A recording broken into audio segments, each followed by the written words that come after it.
Jikalau kamu semua tidak bertobat, kamu pun akan binasa. Bapak, Ibu, saudara-saudari, orang muda, anak-anak yang terkasih. Dikisahkan dalam bacaan Injil Minggu Prapaskah ketiga hari ini, Yesus didatangi oleh beberapa orang yang menyampaikan berita tentang orang-orang Galilea yang darahnya dicampurkan Pilatus dengan darah korban yang mereka persembahkan. Orang-orang itu mengira bahwa mereka yang mengalami nasib tragis seperti itu karena dosa-dosa mereka lebih besar daripada dosa orang-orang Galilea lainnya. Yesus menegaskan, tidak. Jika kamu tidak bertobat, kamu pun akan mengalami nasib tragis dalam hidupmu. Banyak orang berpikir bahwa keadaan hidup yang buruk, nasib tragis termasuk terkena bencana alam disebabkan oleh dosa manusia-manusia di tempat itu. Yesus sekali lagi menegaskan, tidak. Semua orang adalah pendosa. Karena itu dibutuhkan pertobatan. Nasib kita ada dalam penyelenggaraan Allah. Demikian pula berita tentang bencana lain di Yerusalem di mana 18 orang mati karena ditimpa menara dekat Siloam. Tidak ada hubungan langsung di antara peristiwa di Galilea dan di Yerusalem. Namun ada kesamaan ajaran dan pesan yang ingin disampaikan oleh Yesus, yakni tentang pertobatan. Penderitaan dan bencana, bahkan kematian yang dialami seseorang bukanlah bukti bahwa mereka itu dosanya lebih besar dari yang lainnya. Memang ada pendosa-pendosa yang dihukum Tuhan di dunia ini, tetapi adanya hukuman itu bukanlah bukti bahwa dosa orang yang dihukum di dunia ini lebih besar dari yang lainnya. Yesus mau mengingatkan kita bahwa hukuman yang sebenarnya ialah hukuman kekal sesudah kematian. Ukuran yang dipakai adalah sejauh mana kita sungguh hidup dengan semangat bertobat di dunia ini. Saudara-saudari yang terkasih, Yesus menggunakan perumpamaan tentang pohon ara. Setiap orang di seluruh dunia adalah pohon ara yang dimaksudkan oleh Yesus. Semua orang adalah pendosa, tetapi sekaligus Yesus menekankan bahwa kerahiman atau belas kasihan Allah untuk mengampuni adalah tak terbatas. Meskipun demikian, manusia harus mempersiapkan diri untuk menerima kerahiman Allah. Waktu persiapan itu adalah waktu selama hidup kita di dunia ini. Tetapi kerahiman Allah lebih besar daripada dosa manusia. Saudara-saudari terkasih, Tuhan tidak akan mengampuni dosa apapun, besar atau kecil, apabila tidak ada pertobatan dari pihak kita manusia.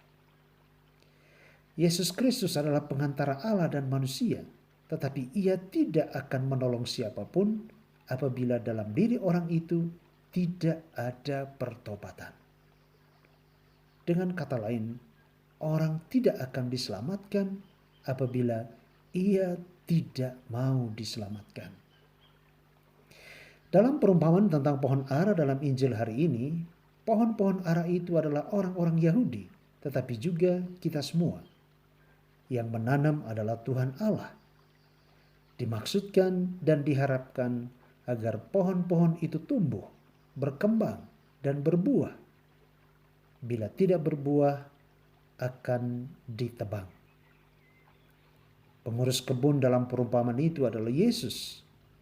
Yesus yang mau menyelamatkan pohon-pohon ara itu, yakni kita sekalian. Ia minta kepada Bapa agar diberi waktu secukupnya kepada kita untuk bertumbuh dan berkembang dengan baik. Kita diberi kesempatan yang cukup dalam hidup kita untuk berganti sikap, untuk sungguh serius terhadap nasib kekal kita kelak di kemudian hari. Itulah pertobatan. Apabila kita tidak berhasil, hal itu bukan disebabkan oleh ketidakadilan Allah, melainkan karena kesalahan kita sendiri. Maka pohon-pohon tak berbuah itu akan ditebang. Saudara-saudari yang terkasih, Tuhan memberi waktu dan kesempatan kepada kita untuk selalu membaharui diri kita sesuai dengan kehendak Tuhan. Karena kita sadar bahwa kita manusia berdosa dan selalu cenderung untuk melakukan dosa, maka pembaharuan hidup di dalam roh Tuhan itu selalu kita lakukan setiap saat. Dan setelah bertobat, kita harus benar-benar berusaha hidup sebagai pengikut Kristus yang sejati. Jangan pernah berkanjang dalam dosa. Dosa memang indah dan menyenangkan, tetapi itu bersifat sementara. Bahkan bisa berakhir di penjara, dan kalau tidak bertobat sungguh-sungguh, bisa berakhir di neraka. Mari kita menghayati iman kita dengan penuh kesadaran. Ingat, orang yang imannya suam-suam kuku, tidak panas atau tidak dingin, yang indifferent, yang menganggap bertobat dan tidak bertobat sama saja, dan sikap apatis lainnya dalam hidup keagamaan kita, membuat kita tidak mendapat tempat dalam kerajaan Allah. Dalam kitab Wahyu kepada Yohanes pasal 3 ayat 15-16, Tuhan berkata, "Aku tahu segala pekerjaanmu, engkau tidak dingin dan tidak panas. Alangkah baiknya jika engkau dingin atau panas. Jadi karena engkau suam-suam kuku dan tidak dingin atau panas, aku akan memuntahkan engkau dari mulutku." Saudara-saudari yang terkasih, kita diundang untuk sungguh-sungguh menyadari makna hidup kita sebagai orang Kristen yang sudah dibaptis. Dan dalam segala kelemahan kita, kita selalu diingatkan akan belas kasihan Allah yang tiada batasnya. Hidup beragama sejati atau hidup rohani yang otentik bukanlah hidup semu atau hidup palsu, apalagi hidup yang penuh kemunafikan.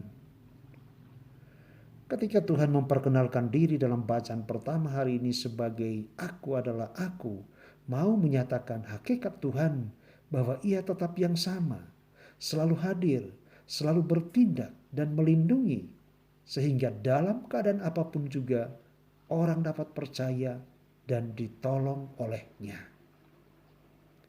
Sejelek-jeleknya manusia, Tuhan tetap mencintainya dan menunggu pertobatannya.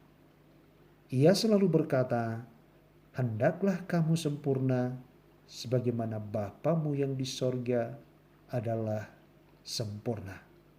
Bandingkan Injil Matius pasal 5 ayat 48. Selamat berhari Minggu. Tuhan memberkati kita sekalian. Amin.